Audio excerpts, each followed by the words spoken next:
La radio est un art aveugle. Yeah, it's quite cool. Et ensuite, Au début, c'était des déformations, c'était des coupures. il y avait un crocodile qui dormait dans l'herbe. Et ensuite, les bébés sages, ils s'étaient perdus. Énormément, très méchants. Bonjour, la musique exprime ce qui ne peut être dit et sur quoi il est impossible de rester silencieux. Citation de Victor Hugo. Une petite histoire. Il était une fois deux artistes qui rêvaient de travailler ensemble. Et un jour, ils ont concrétisé la chose et ils ont sorti sous le label Agua Music leur album Water and Fire. Ces deux musiciens, c'est Didier Laloy et Quentin Dujardin. Et je vous propose qu'on les découvre. Une première question, est-ce que vous pourriez un peu vous présenter ? Je vais commencer par vous, Quentin. Vous dites un peu qui vous êtes, ce que vous avez fait, ce que vous faites. Quel est votre instrument de prédilection ? Alors, je suis guitariste. Je vais avoir 42 ans. J'ai démarré la guitare vers 5 ans et c'était évidemment de la guitare classique. J'ai très vite été passionné par la musique dans son entièreté. J'ai plongé dans le jazz vers l'âge de 14 ans. Et puis, après avoir passé un grand périple de ma vie dans l'improvisation. Vers l'âge de 22 ans, j'ai voulu en fait partir dans la rue à travers des cultures différentes. Donc j'ai démarré par l'Espagne, l'Andalousie pour le flamenco. J'ai switché sur le Maroc, le Mali pour le blues, le quart de ton à travers les pays du Maghreb, et puis Madagascar, et puis l'Amérique latine, etc. Toujours à la recherche de sons différents. Et en parallèle, j'enregistrais déjà ma musique, je produisais déjà des musiques pour d'autres. Et puis là, je suis revenu au bout de 7 ans de voyage et j'ai commencé vraiment à développer plus loin ma propre musique et à aller changer avec des artistes super comme Didier ici avec cet album qu'on présente. Et donc c'est une histoire un peu sans fin. Donc je suis un grand amoureux des musiques en général et j'ai assez peu de frontières dans ma philosophie. Qu'est-ce qui a fait qu'un jour vous avez eu envie de gratter la guitare ? Alors j'ai pas choisi, c'est-à-dire que dans la famille, mon père était un musicien frustré. Il aurait adoré être musicien, mais mon grand-père n'a jamais voulu, donc son père à lui ne voulait pas qu'il joue de la musique. Il avait 3 enfants, et il leur disait à tous, la musique ne paye pas, donc vous ferez autre chose que moi, qui lui était musicien. Et donc il a fait le droit, et il a continué là-dedans, et donc en toute logique, quand il a eu ses 6 enfants, donc mes 5 frères et sœurs, on a tous été obligés de faire de la musique, parce qu'il savait le manque qu'il avait eu avec ça, et c'est devenu vraiment un choix pour ma part, vers l'âge de 13 ans. Alors, à votre tour, Didier Laloy, pourquoi avoir choisi l'accordéon diatonique ? C'est marrant, c'est la première fois que je vois des similitudes avec le parcours de Quentin, parce que pourquoi l'accordéon diatonique ? Moi, je viens d'une famille bruxelloise où la musique était aussi obligatoire. On était 4 enfants, on était obligés d'être inscrits au solfège à 8 ans, à l'instrument après. Donc moi, ça a été le piano. À 10 ans, j'ai commencé le piano. Très mauvais élève. Mes professeurs de musique ont vite conseillé à mes parents de m'envoyer plutôt au tennis ou au football. Voilà, j'étais pas fait pour la musique. Par hasard, dans une fête de quartier à Bruxelles, une dame, Marianne Heulebroek, jouait de l'accordéon dans la rue à Bruxelles. Et pareil, je suis resté en admiration là. Ma maman est allée trouver cette dame, et cette dame lui a expliqué que pour jouer de l'accordéon diatonique et les musiques traditionnelles, il ne fallait pas passer par un écolage du solfège, tout se faisait par l'oralité. Et donc à ma Saint-Nicolas suivante, en 87, j'ai reçu un accordéon diatonique. J'ai été obligé d'en jouer et j'ai adoré ça. Donc ça, c'est mon début dans l'histoire de l'accordéon. Et c'est quoi exactement un accordéon diatonique ? Alors il y a 2 grandes familles, il y a les diatoniques et les chromatiques. On connaît en général plus l'accordéon chromatique, qui est, donc avant je citais souvent Yvette Horner, le grand instrument. La grande différence avec le mien, c'est que le mien est bisonore. Donc lorsque j'appuie sur mon doigt sur un bouton et que je pousse sur mon soufflet, j'ai un son. Si je bouge pas mon doigt et que je tire sur mon soufflet, j'ai un deuxième son. Donc par bouton, j'ai 2 notes, un peu comme l'harmonica. Quand on expire ou qu'on inspire, on a 2 sons différents au même endroit. Donc moi j'ai 2 notes différentes sur le même bouton. Donc c'est un instrument bisonore et historiquement il était diatonique. Donc si on voit un piano, un clavier de piano, mon instrument n'avait que les touches blanches du piano. Il n'avait pas les touches noires, donc les chromatismes. Et c'est tout aussi difficile d'apprendre à jouer à l'accordéon diatonique qu'au piano par exemple ? L'accordéon diatonique au départ est assez simple, c'est un instrument assez simple parce que, comme le piano en fait, c'est un instrument juste. On ne doit pas faire le son comme un violon ou travailler déjà la justesse. Donc nous, dès qu'on appuie sur un bouton, le son est juste. Donc on a très vite un chouette petit résultat. Après, c'est un instrument non abouti, l'accordéon diatonique, pas terminé, puisque la fin de l'évolution, c'est l'accordéon chromatique. l'accordéon diatonique avait d'ailleurs disparu pendant tout un temps. On y est revenu avec le retour aux musiques traditionnelles dans les années 80, mais il avait disparu dans nos régions pendant très longtemps. Alors, avant de raconter la façon dont vous vous êtes rencontrés, j'aimerais savoir, votre album s'appelle Water and Fire. Qui est l'eau, qui est le feu ? Alors, le grand silence, c'est parce qu'on cherche encore qui est l'eau, qui est le feu. Ça semblait être une évidence au départ, parce que moi, je suis un peu un chien fou, et Quentin travaille beaucoup sur l'image et sur des grands paysages. Donc voilà, ça semblait évident que pour un ami, il a tout de suite mis ses qualificatifs sur le duo, l'eau et le feu. Et puis, au fur et à mesure du travail et de nos rencontres, on s'est rendu compte que tous les deux, on avait en nous les deux éléments. Et donc, maintenant, on ne sait plus bien qui est l'eau et qui est le feu. Et cette rencontre, elle s'est passée comment ? Vous vous en rappelez encore ? On se connaît avec Didier de s'être croisés très souvent sur des scènes et de s'être rencontrés par amitié comme ça avec le temps, mais ça fait plus de 20 ans qu'on se connaît, mais on n'avait jamais vraiment pris le temps de s'arrêter ensemble, et on s'est plus rencontrés sur un projet dont j'avais produit le disque des Yalma, qui sont des chanteuses galiciennes, et à cette occasion-là, on avait eu l'occasion de beaucoup tourner ensemble, et puis de se rencontrer un peu plus. Et puis à un moment donné, on s'est dit, mais tiens, est-ce qu'il ne serait pas le moment venu de travailler un peu ensemble et de faire vraiment un arrêt sur image, et se dire, voilà, maintenant on a envie de collaborer et d'écrire de la musique ensemble. Et donc ça s'est passé de cette façon. Ça fait 2 ans quasiment maintenant qu'on travaille et qu'on raconte des choses l'un et l'autre différemment, dans un temps aussi qui est différent. Je ne suis pas quelqu'un qui est, comment vais-je dire, beaucoup sur la route. Je pense au contraire de Didier, qui est extrêmement prolifique et qui collabore avec beaucoup d'artistes. Moi, j'aime assez bien le côté grotte, entre guillemets, prendre le temps de produire de la musique, etc. Et donc cet équilibre-là a fait qu'on a pris le temps aussi de se rencontrer tous les deux à plusieurs périodes dans l'année. Et le résultat est très agréable. En tout cas, à mes oreilles, la production est très chouette. Donc c'est vrai que vous avez 2 caractères différents, vous jouez de 2 instruments différents. C'était facile de s'accorder ? Oui, ça a été facile. Donc on a travaillé dans le studio de Quentin, parce que Quentin a un studio, un petit label de production, et donc on s'est rencontrés là. Sur l'album, donc il y a des morceaux qui viennent vraiment de l'univers total de Quentin, d'autres qui viennent de mon univers, et puis certains, et c'est la partie sans doute la plus intéressante, ce sont des morceaux qu'on a coécrits. Et donc ça, c'est passé de manière très, très simple, comme ça on se prenait chez lui, dans des espaces différents, des quarts d'heure, en se donnant soit une image ou une tonalité, un rythme. Un quart d'heure plus tard, on revenait et on mettait les idées ensemble pour petit à petit assembler des puzzles. Voilà, et les morceaux qu'on a coécrits, donc, ce sont ces assemblages d'univers. Et puis, au bout d'une phrase de Quentin, ça me faisait partir sur une autre idée et inversement, quoi. Donc en fait, vous avez composé les morceaux chacun dans votre coin, si on peut dire, mais vous vous êtes quand même rencontrés à un certain moment. Vous n'avez pas mis ces morceaux sur l'album sans vous être un petit peu concertés, ou peut-être écouter les morceaux l'un de l'autre. Vous êtes peut-être critiqués aussi. Comment ça s'est passé ? Oui, bien sûr. Je veux dire, c'est beaucoup de travail en amont pour arriver à commencer à enregistrer un morceau. Donc c'est beaucoup de réflexions ensemble, c'est beaucoup de tentatives, c'est beaucoup aussi de choses où on jette des idées, on en garde, on en affermit certaines, on en renforce d'autres. Et donc ce qui est certain, c'est que dans l'approche qu'on a tous les deux, on a envie de choses agréables, mélodiques. Moi je suis un fou des mélodies.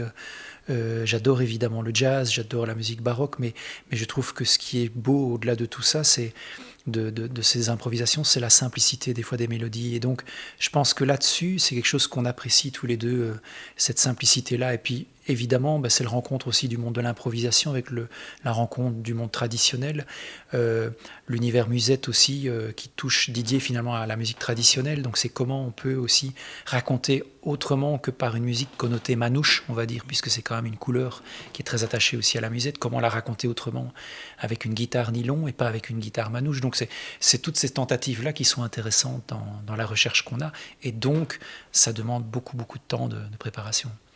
Alors, à force de travailler ensemble, je suppose que chacun, vous vous êtes apporté l'un à l'autre quelque chose. Est-ce que vous pouvez me dire, Quentin Dujardin, ce que Didier Laloy vous a apporté, et puis Didier Laloy, ce que Quentin Dujardin vous a apporté ? Ben, c'est difficile de dire ce que précisément il m'a apporté, mais ce que j'ai adoré tout de suite dans son univers, c'est le fait que c'est un accordéon, c'est large, c'est grand.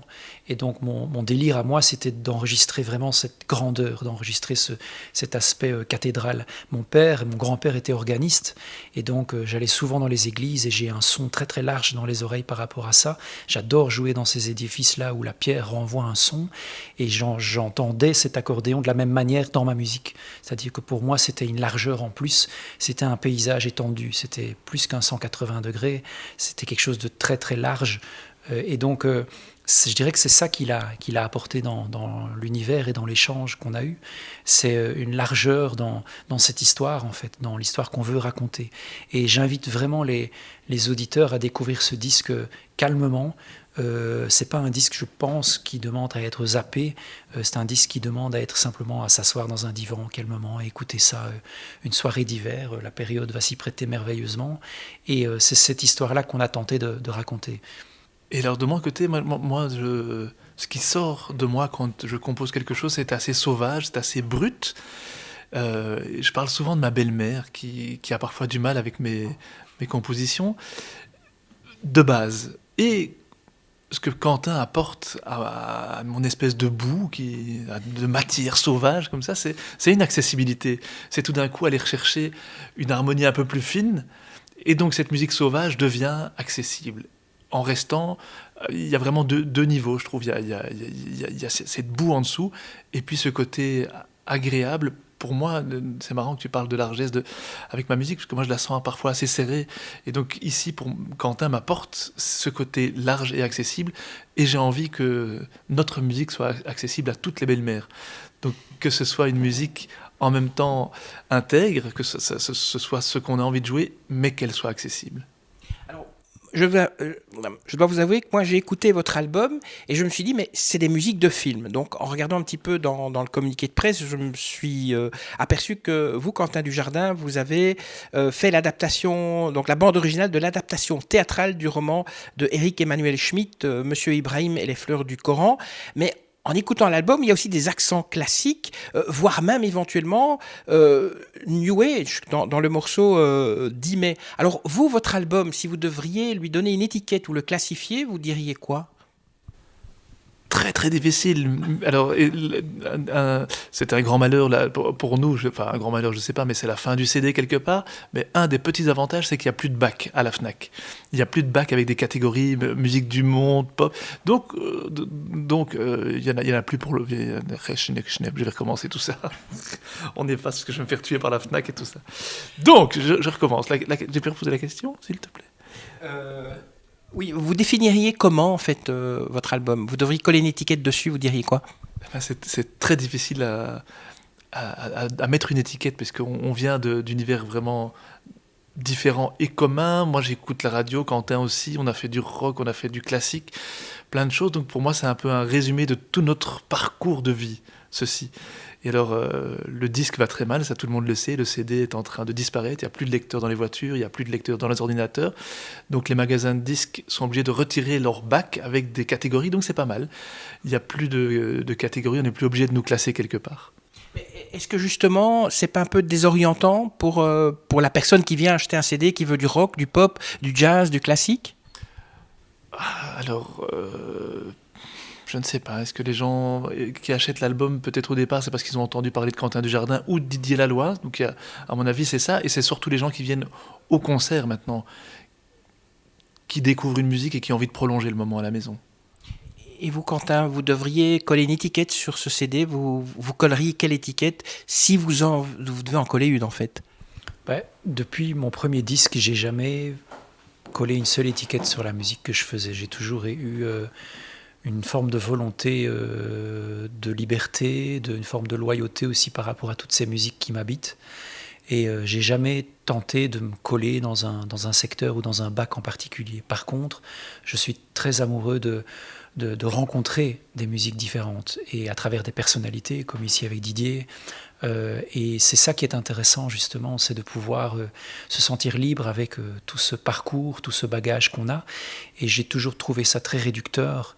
Et effectivement, je trouve que c'est une bonne nouvelle que les bacs aient disparu, parce qu'ils disparaissent maintenant carrément. Donc la seule chose qui reste pour les gens finalement, c'est cette masse énorme virtuelle du net sur laquelle les gens peuvent se balader, découvrir de la musique tout à fait librement.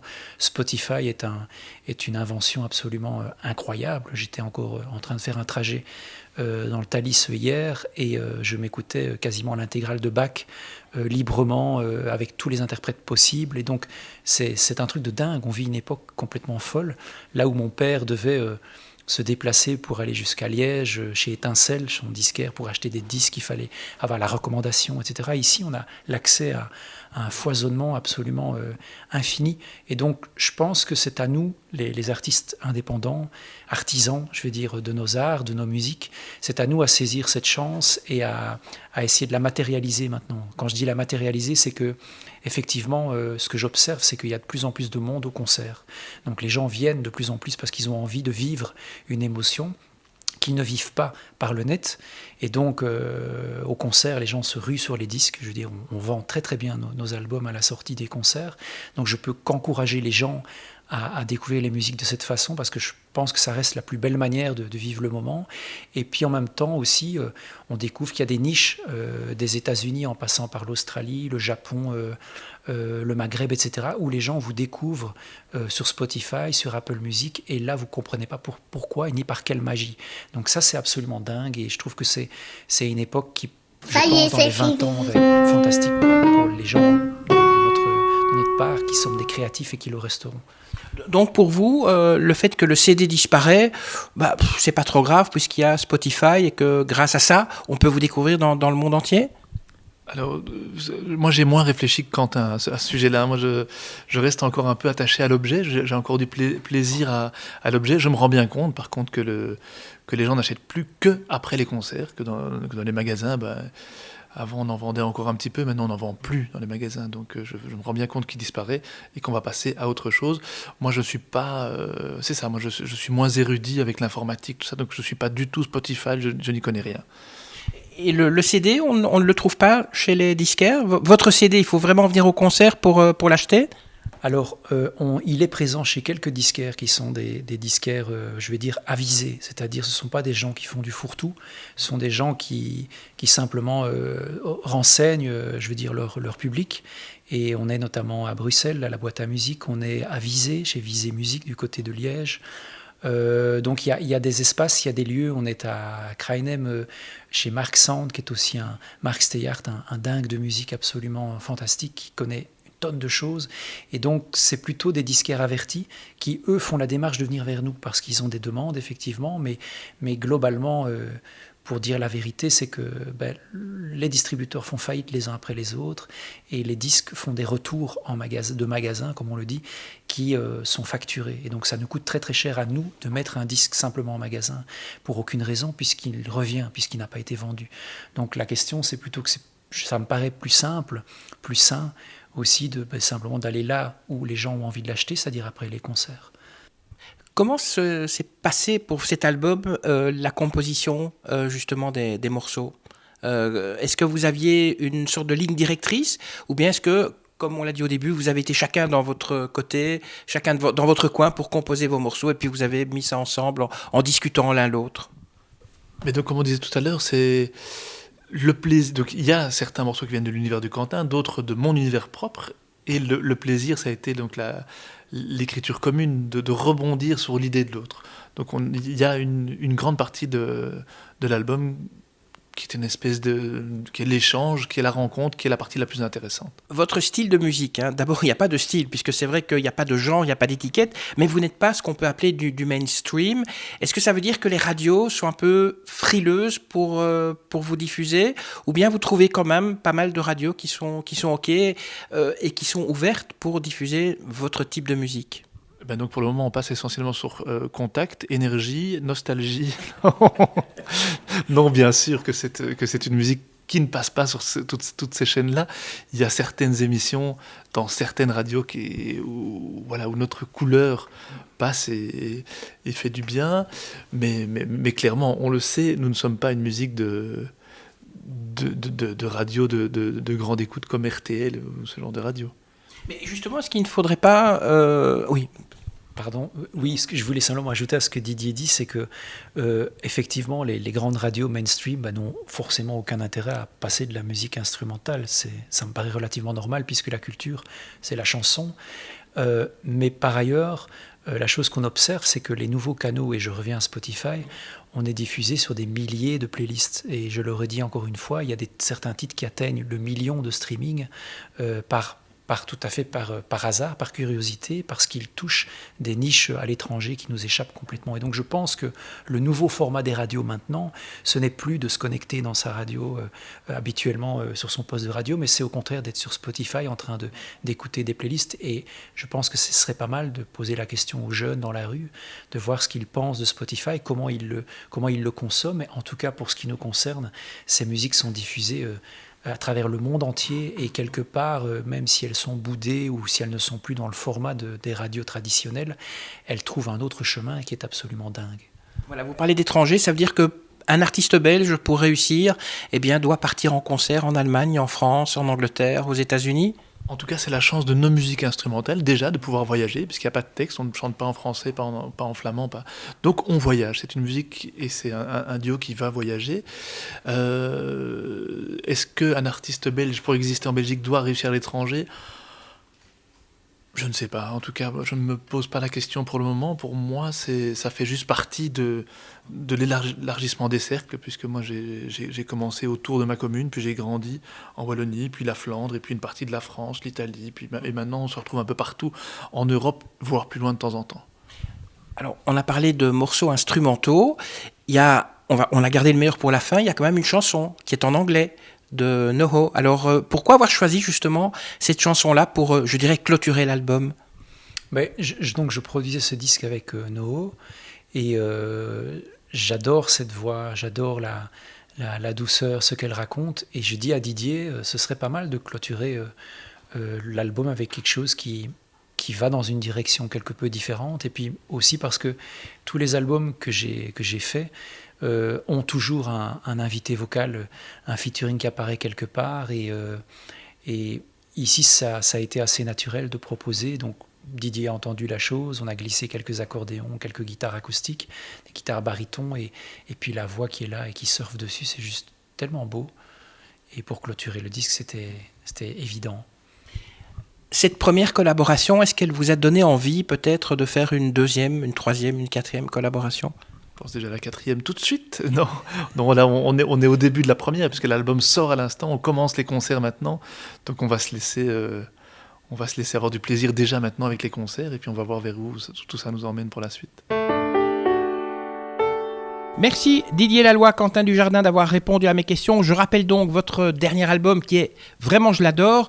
Il s'appelle Water and Fire. Alors, qui de Didier ou de Quentin est l'eau, qui de Didier ou de Quentin est le feu ? Ce sera à vous de le découvrir en écoutant cet album, donc paru sous le label Agua Music. Avant de vous laisser partir, vous les auditeurs, 2-3 petites choses à vous demander. N'hésitez pas à liker, à cliquer like ou j'aime, je ne sais pas, ça dépend de la langue qu'il y a sur votre ordinateur, parce que ça nous fait toujours plaisir. Partagez aussi l'interview avec vos amis. Abonnez-vous, comme ça vous serez tenu au courant de la publication de la prochaine interview. Laissez-nous un commentaire sympa. Sachez que ça nous fait toujours, ou que ça me fait aussi, toujours extrêmement plaisir. D'avance, merci. Que la force soit avec vous. Et puis on se dit à bientôt. Ça y est, c'est fini.